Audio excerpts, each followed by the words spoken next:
Beleza, Indiada? Eu sou o professor César Santos e estou aqui com vocês no canal Gaúcho Pantaneiro para fazer o vídeo alusivo ao dia 20 de setembro.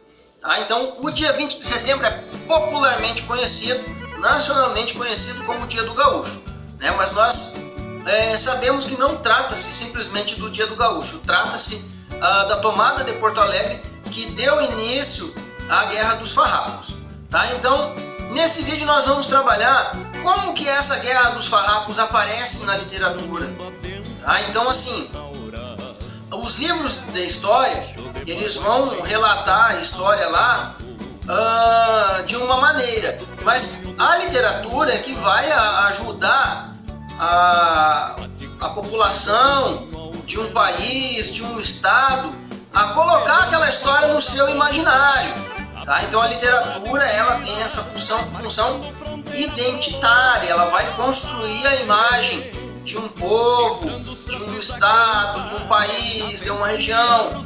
Tá? Então quem vai fazer isso é a literatura, não só a literatura, mas também as outras manifestações artísticas. Uma coisa que a gente tem que lembrar também, antes da gente iniciar o vídeo, quando a gente fala em 20 de setembro, tomada de Porto Alegre, nós não podemos confundir com a proclamação da República Rio-Grandense, que só vai ser feita praticamente um ano depois pelo General Neto, não é nem pelo Bento Gonçalves, é pelo General Neto, após o êxito da Batalha do Ceival.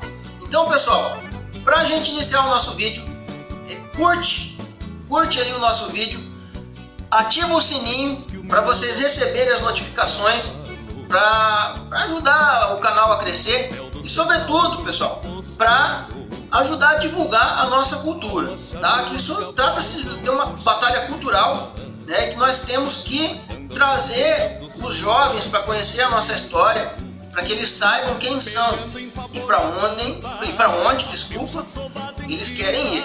Tá? Isso é muito importante. Vamos lá. Pessoal, então, vamos lá. O que acontece, gente? De acordo com os meus estudos, né, com o que eu já estudei, com o que eu já li sobre a Guerra dos Farrapos, né, dentro do meu conhecimento literário, a primeira vez que eu noto que a Guerra dos Farrapos aparece literariamente falando, não em relatos históricos, estou falando quando ela aparece literariamente, ela vai aparecer na obra do José de Alencar, O Gaúcho. Lembrando que o José de Alencar é um escritor do romantismo, e o romantismo, uma das fases dele, ele tem exatamente esse objetivo de ajudar a construir a imagem do brasileiro. Tá? Então ele retrata o índio de maneira romântica, né? Ele vai tratar o índio de maneira idealizada, e assim também ele o faz com o gaúcho. Tá? Então ele vai idealizar esse gaúcho, ele vai idealizar no sentido de virtudes, né? E ele vai passar essa imagem para a obra dele, né? Como toda obra do romantismo, ele quer que o país tenha essa identidade, né? Que o país adquira uma identidade. A ideia do romantismo é essa, aquela questão identitária que eu falo sempre, né? E assim ele o faz, tá? Então é a primeira vez, né, que aparece, lógico que não é um relato sobre a Guerra dos Farrapos, tá? A obra do José de Alencar, O Gaúcho, não, mas ele vai citar diversos personagens da Guerra dos Farrapos nessa obra, tá? Então ele vai falar do Bento Gonçalves, ele vai falar do Bento Manuel, ele vai falar do Canabarro, ele vai falar do Giuseppe Garibaldi, tá? Então ele dá uma pincelada, ele permeia a história, ele permeia a Guerra dos Farrapos nessa obra, O Gaúcho. Tá ok, pessoal? Então essa é a primeira vez que eu noto, né, que eu observei. Se alguém conhecer outra obra que fala sobre, mais antiga do que a do José de Alencar, por favor, né, pode deixar nos comentários aí que eu vou ter o maior prazer de me retificar, tá ok?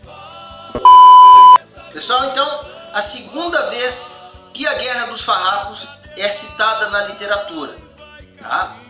É o que eu falei, pessoal. Se alguém conhecer algo diferente do que eu estou falando, por favor, sintam-se à vontade para me corrigir nos comentários. Então, a segunda vez que essa guerra é relatada na literatura é pelo Érico Veríssimo. Tá? E ele o faz, de maneira bem interessante, mas não profunda, tá? Em um certo Capitão Rodrigo.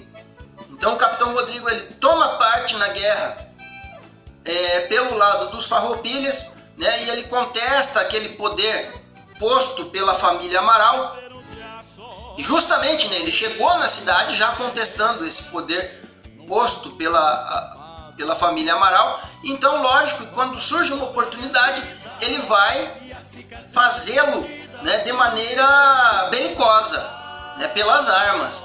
E assim o Capitão Rodrigo o faz e quebra a hegemonia política e econômica da família Amaral. Tá? Então, o Érico Veríssimo ele também vai falar de alguns chefes farrapos. Ele, dentro de O Continente, ele vai citar o General Neto, o Bento Gonçalves. Tá? Então, a obra, um certo Capitão Rodrigo, permeia bastante, tá, a Guerra dos Farrapos. Porém, como eu disse no começo, sem muita profundidade. Mas é sempre uma ocasião, né, para conhecer a obra, para saber um pouco sobre a guerra, como é que foi. Afinal de contas, isso é história, né? Então, o povo, né, sem história, ele está afadado ao fracasso. O povo que não conhece a sua história, ele está afadado ao fracasso. Tá? Então, fica aí a dica. Né? Um certo Capitão Rodrigo vai também tratar da Guerra dos Farrapos, vai aparecer alguma coisa. E vamos agora para a terceira vez, né, que a guerra é retratada literariamente. Na sequência, então, pessoal, a terceira vez que a Guerra dos Farrapos é retratada literariamente é com o Tabajara Ruas. Tá? Então, o Tabajara Ruas ele escreve Os Varões Assinalados, o grande romance da Guerra dos Farrapos. É um livro de 500 e poucas páginas e também encontra-se subdividido, tá, em 3 partes. Tá? Então, quem for comprar pode comprar o volume único ou pode comprar a obra separadamente. Separadamente ela vai apresentar, né, Os Varões Assinalados, O País dos Centauros, Os Varões Assinalados, A República de Anitta e Os Varões Assinalados, A Carga dos Lanceiros. Além do que, pessoal, tem uma história em quadrinhos que chama-se A Guerra dos Farrapos, também do Tabajara Ruas e de outro autor que agora eu não me lembro. Tá? Esse quadrinho, essa revista em quadrinhos, ela é um resumo da Guerra dos Farrapos e aborda algumas coisas bem interessantes sobre a guerra. Detalhadamente aparece como o Bento Gonçalves foi preso na Ilha do Fanfa, mostra como que ele escapou da Bahia e também mostra um aspecto muito interessante que às vezes fica no nosso imaginário, né, que a República ia abolir a escravatura, mas a República Rio-Grandense ela não aboliu a escravatura, ela aceitava escravos em suas fileiras, porém ela não aboliu a escravatura. Tá? Então, até por último, né, tinha-se um grande problema de efetivos, eles não conseguiam completar os efetivos e alguns chefes militares falaram, então, faz a abolição das escravaturas que rapidinho a gente consegue completar os nossos efetivos. Tá? Mas não, eles viviam esse impasse. A República também, infelizmente, era escravocrata. Pessoal, por último, mas não menos importante mesmo, nós temos a Casa das Sete Mulheres, da Letícia Wierzchowski. Tá difícil o sobrenome dela. Tá? Então, essa obra ela é maravilhosa, Porque a Letícia, ela vai dar voz às mulheres, tá? Então, ela conta como as mulheres da família do Bento Gonçalves passaram por essa guerra. Lógico que era uma família de pessoas ricas, de pessoas abastadas, né?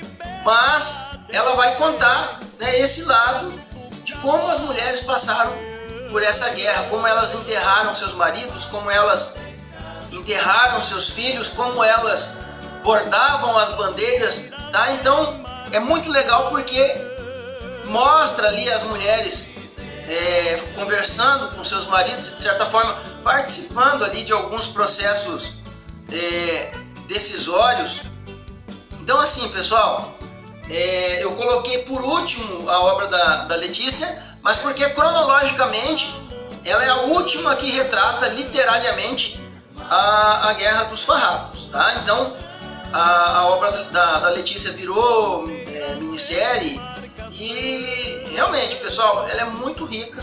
Recomendo aí para quem quiser conhecer um pouquinho mais de literatura, quiser conhecer um pouquinho mais da guerra através da literatura, é uma excelente oportunidade, é uma excelente leitura.